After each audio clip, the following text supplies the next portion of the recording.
The room was supposed to be just another political spectacle, another hearing, where powerful men nodded along, pretended to care, then went back to their lobbied agendas. But retired Marine Sergeant Elijah Carter wasn't there to play games. He had survived war zones. He had carried his brothers' bodies out of firefights. He had bled for a country that too often forgot his worth. And now, a smug senator thought he could cut him off like some inconvenient nuisance. He was wrong. What happened next wasn't just a viral moment, it was a reckoning.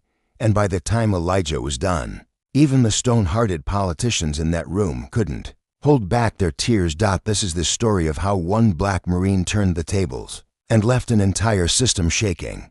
The hearing room was tense as retired Marine Sergeant Elijah Carter stood at the podium, his uniform adorned with medals earned through blood and sacrifice. He had been invited to speak about veterans' health care, but what he was about to say would shake the room to its core.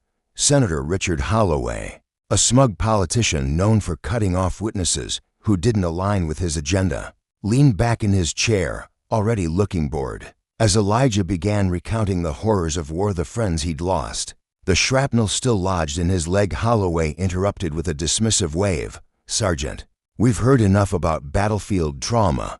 Let's stick to policy," Holloway said, smirking at his colleagues as if they shared some unspoken joke.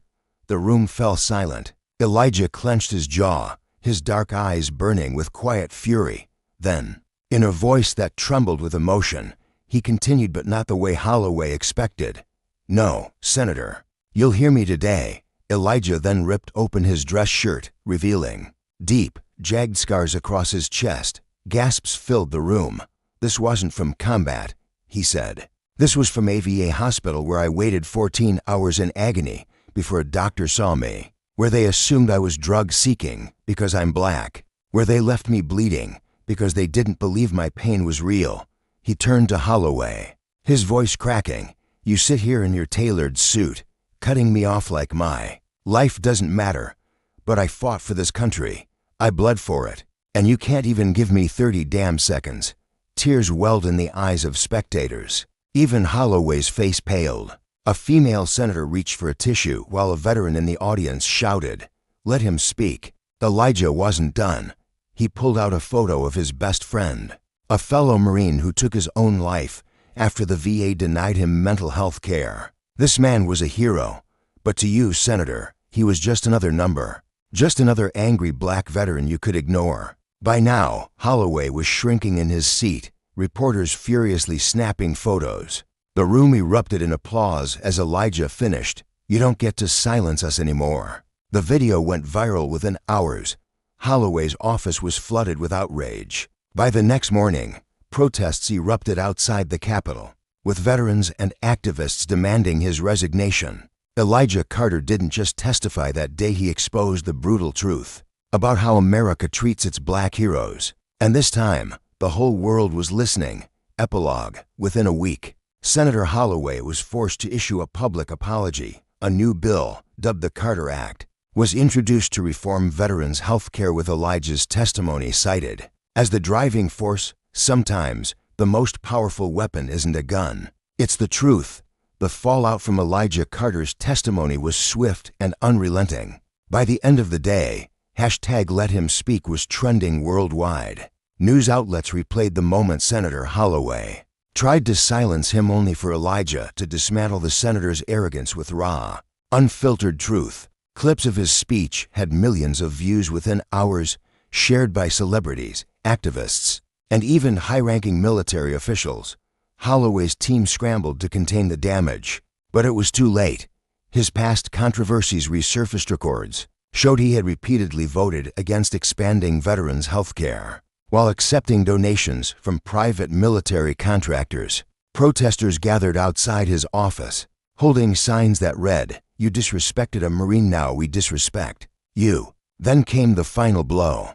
A group of retired generals, men Holloway had once called friends, published an open letter condemning his behavior. "No man who wears the uniform should ever be treated this way," wrote General Marcus Reeves, a decorated war hero. "Senator Holloway, you are unfit to lead." Within 48 hours, Holloway's own party turned on him, facing mounting pressure. He announced he would not seek re-election. His political career was over. Meanwhile, lawmakers rushed to draft legislation addressing the systemic failures Elijah had exposed. The Carter Act proposed sweeping reforms: mandatory cultural competency training for VA staff to combat racial bias in medical treatment, 24/7s, mental health crisis centers at every major VA facility, strict penalties for healthcare providers who dismissed veterans' pain based on race or gender. Elijah was invited back to Capitol Hill this time, not as a witness, but as an advisor. When a hesitant congressman asked about the cost of the bill, Elijah didn't flinch. "How much is a veteran's life worth, sir?" he asked. The room fell silent. The bill passed with overwhelming bipartisan support. But Elijah's impact went beyond policy. His story became a rallying cry for veterans, especially black service members who had faced similar neglect. Thousands came forward with their own stories, flooding social media with the hashtag #MyVASCars. One viral post showed a Latina veteran holding an X-ray of her broken spine, ignored for years because doctors assumed she was exaggerating. Another featured a Native American Marine who lost his leg after an infection went untreated. The message was clear. This wasn't just Elijah's fight anymore. A month after the hearing, Senator Holloway was spotted at a diner in his hometown, alone. A young waitress, her brother, an Army vet, recognized him when he asked for coffee. She handed him a cup and a folded note. It read, "Thank you for showing the world who you really are. Elijah Carter saved lives because of you." Holloway left without finishing his drink. As cameras flashed at the signing of the Carter Act, a reporter shouted, "Sergeant Carter, do you feel vindicated?" Elijah paused, then shook his head. "This isn't about me." Like they don't matter.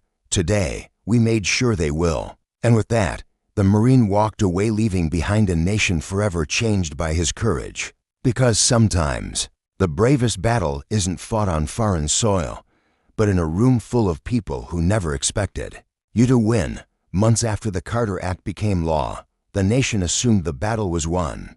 But Elijah knew better. While the public celebrated, powerful forces moved against him. Anonymous officials leaked a falsified military record to conservative outlets, claiming Elijah had a history of instability. A smear campaign erupted, with talking heads questioning his credibility. Why did he wait so long to speak up? One host sneered. Then came the death threats. Envelopes with no return address arrived at his small apartment, photos of his home circled in red. Letters calling him a traitor for exposing the government's corruption. The VA accidentally lost his disability paperwork 3 times in a row. Elijah's wife, Lena, begged him to step back. "They're trying to break you," she whispered, her hands shaking as she held another threatening letter. But Elijah had survived Fallujah. He wouldn't fall to bureaucrats. One rainy night, an encrypted message appeared on Elijah's phone. "Meet me at the old VA warehouse. Bring a recorder." Friend in the system there, a high-ranking VA administrator, handed him a flash drive. Thousands of hidden reports proving Black and Latino veterans were routinely denied care at twice the rate of white veterans. "They've known for years," the whistleblower said. "They just didn't care." Elijah smirked. "They're about to." At a press conference the next morning, Elijah didn't just share the data, he named names. Director Karen Whitmore approved these policies, he said, projecting emails where she joked about overdramatic vets. Deputy Secretary Robert Hale buried the reports. The room erupted. By noon, Whitmore and Hale were suspended. By sundown, protesters surrounded VA headquarters with signs reading, "Fire them all." Then came the twist no one saw coming. General Daniel Shaw, the famously conservative chairman of the Joint Chiefs, invited Elijah to the Pentagon. The media speculated it was a trap until Shaw stepped to the mic beside him. "I served with men like Sergeant Carter," Shaw said, voice thick with emotion, "and I'll be damned if I let pencil pushers erase their sacrifice." The next week, Shaw ordered military hospitals to audit every denied veteran claim since 2010. Over 12,000 cases were reopened, but the old guard wasn't done. Days before the audit's release, Elijah woke to his car in flames outside his home. Spray painted on his garage, "Know your place." Instead of fear, Elijah felt fire.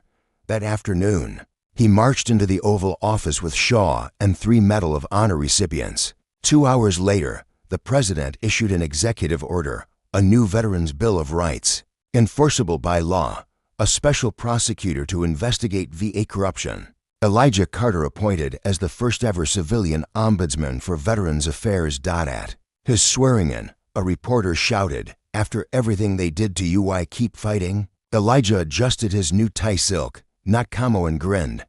"Because Marines don't retreat, we advance." And as the room burst into applause, even his enemies knew this was no longer just a story about one Marine. It was the revolution he started years later on a sunlit stage at Arlington National Cemetery. An elderly Elijah Carter stood before a crowd of thousands, veterans, activists, and the families of those he'd fought for. His hair was gray now, his posture slightly bent, but his voice still carried the weight of a man who had moved mountains. "They told me I was just one man," he said, gripping the podium. "But one man with the truth is an army." Behind him stood a row of children, sons and daughters of veterans who had survived because of the Carter Act. Among them was a little girl in a tiny Marine Corps t-shirt, holding a sign, "Thank you, Sergeant Carter." The VA had transformed. Racial bias training was now federal law. Mental health care was no longer a privilege but a right. And Elijah's name was etched into history, not just in textbooks, but in the lives he'd saved. Yet his greatest pride wasn't the awards or the documentaries. It was the whispers in VA waiting rooms, where young black and brown soldiers now sat a little taller, knowing, "Someone fought for me." As the ceremony ended, a young reporter barely out of college asked him, "What's the one thing you want people to remember?" Elijah turned to her, eyes sharp as the day he'd faced down Holloway. "That silence is the real enemy, and the only thing louder than war is the truth after it." With that, he saluted the crowd one final time and walked off stage not as a hero, but as a man who had refused to let the world look away. And somewhere, in a quiet VA office, a new recruit glanced at Elijah's photo on the wall. He straightened his uniform and spoke up.